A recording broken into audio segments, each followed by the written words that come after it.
안녕하세요. 돈셰프의 최종문입니다. 이번 시간에는 지난 시간에 이어서 건강보험제도의 이해, 7월에 건강보험료 개편을 앞두고 있는데, 이제 앞서 시간에 이제 다 저희가 말씀을 드렸는데, 건강보험료 구조에 대해서, 그리고 또 개편이 이제 어떤 방향으로 이제 되는지 다 이제 언급했고요.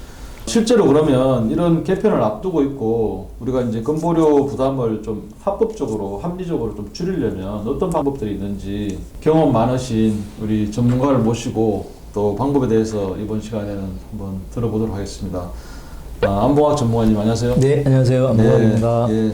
현장에서 이제 직장 다니다가 명퇴나 또는 은퇴하신 분들 상담도 많이 해보셨잖아요. 네, 네. 특히 이제 이런 분들이 직장 가입자로 있다가 이제 지역 가입자로 전환이 되면서 사실은 부담도 느끼는데 원래 또 7월이 되면 또 이게 더 이제 강화가 돼 버리기 때문에 더 이제 부담이 클 것 같습니다. 네, 네. 예, 한번 말씀해 주시죠. 자, 우선은 이제 이미 그 자녀 밑에 직장 가입자 밑에 이제 피부양자로 올라가 있는 분들도 계실 거고 이제 네. 작년 말 기준으로 퇴직하신 분들도 있을 거예요. 네. 자, 이미 직장 가입 자 밑에 피부양자로 있으신 분들은 우선 계속 그냥 가시면 네. 되고요. 네. 기준이 바뀌면 건강보험단에서 알아서 연락이 옵니다. 당신은 이러이러한 사유로 이제 피부양자 자격에서 탈락이 되기 때문에 지역가입자로 전환된다는 안내가 오거든요. 네. 그러면 올해 이제 7월에 제도가 바뀌면 제가 예상하건대 10월이면 이제 안내문이 올 겁니다.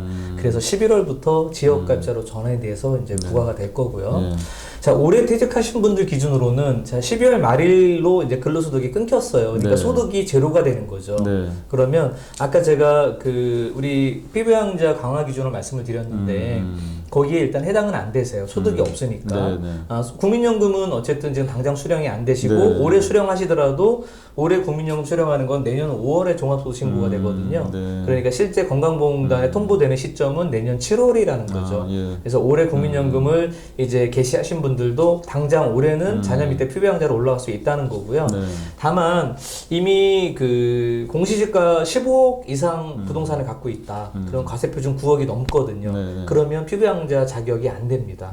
그리고 작년에 뭐 금융소득, 그러니까 배당이나 이자로 이미 1,000만 원 이상 수령을 하셨어요. 네. 그리고 공시지가가 아까 이제 3억 6천. 네. 네.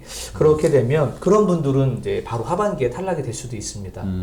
정리해드리면 12월 말로 퇴직하신 분들은 일단 자녀나 배우자가 직장을 다니면 무조건 피부양자로 신청을 하세요. 네. 그랬다가 그 피부양자 자격이 안 되면 건강보험단에서 자동으로 탈락을 시킵니다. 그래서 안내가 오거든요. 네. 그때까지는 피부양자로 올리시면 됩니다.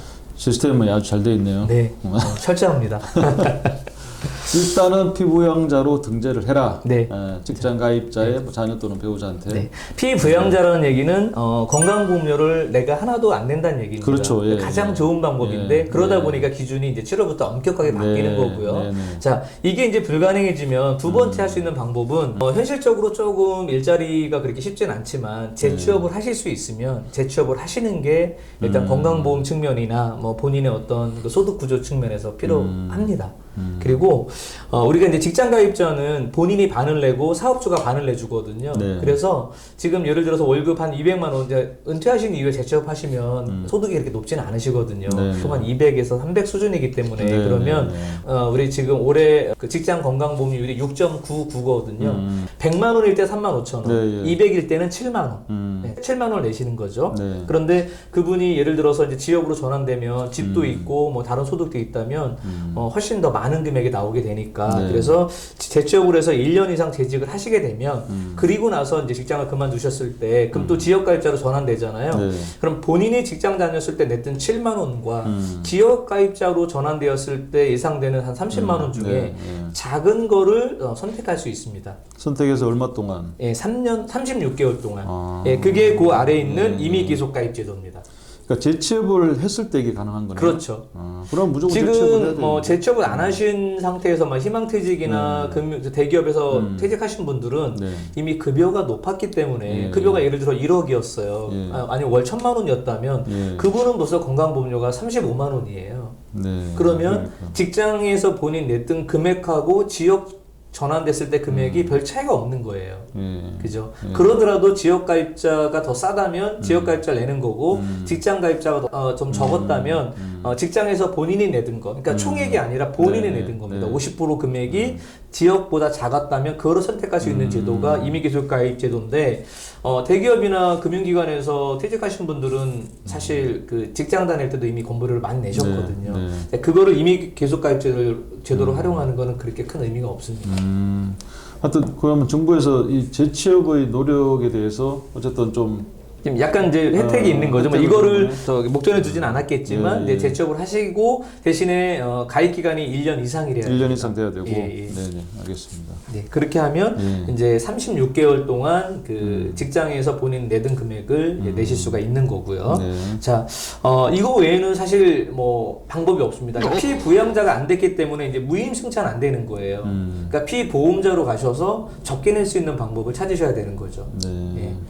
그리고 이제 어쩔 수 없이 근데 이게 우리가 재취업이라는 게 또 무한정 할 수 없잖아요. 네, 네. 뭐 1, 2년 취업했다가 임의계속 가입을 3년 쓰더라도 향후 5년 뒤에는 지역 가입자 넘어간다는 얘기예요. 네. 그죠? 그럼 지역 가입자로 넘어갔을 때는 이제 소득을 줄이는 게 중요하죠. 그래서 네 번째는 이제 어차피 우리가 임의계속 가입제도도 한 번 내지 두 번 정도가 그 활용할 수 있는 거지 이거 영구 방법은 아니기 때문에 네네. 그러면 이제 소득을 줄이는 방법. 내가 갖고 있는 집을 건보료 때문에 팔 수는 없잖아요. 네. 그러니까 재산을 줄이는 거는 쉽진 않은데 그러니까 소득에서 지난번 그 방송에서 말씀드렸지만 소득에 잡히는 게 있고 안 잡히는 게 있단 말이에요. 네네. 그러면 건강보험을 적게 내려면 소득에 잡히는 소득을 줄여야 되겠죠. 예, 그렇죠. 그렇게 되면 됩니다. 예. 자, 이제 자산이 그 가치가 많이 뛰면서 사실은 종부세도 저희가 다뤘고 또 그러다 보니까 이제 건강보험료 개편이 또 이제 올 7월 또 되면서 사실은 이게 건강보험료도 내가 이제 노후생활비가 뭐 10만 원이라도 부족한 이런 상황인데 또 건강보험료로 뭐 20만 원, 30만 원 이렇게 나간다라고 하면 정말 이건 생각지도 못했던 이제 그런 것들이거든요. 그래서 반드시 전문가와 상담을 통해서 이제 내 상황이라 그러면 어떻게 준비하는 게 가장 현명한지 미리 이제 또 은퇴를 앞두고 있는 분은 또 미리 또 사전에 준비하는 게 훨씬 이제 중요할 것 같습니다. 내가 뭐 2년, 3년 뒤에 이제 은퇴를 한다라고 했을 때 전문가 분들한테 그럼 어떤 식으로 준비하는 게 건보료도 또 이제 준비하는 게 좋을지 또 상의가 반드시 필요하다고 봅니다. 자, 오늘 우리 안봉환 전문가님 수고해 주셨습니다. 네, 고맙습니다. 네, 감사합니다. 네.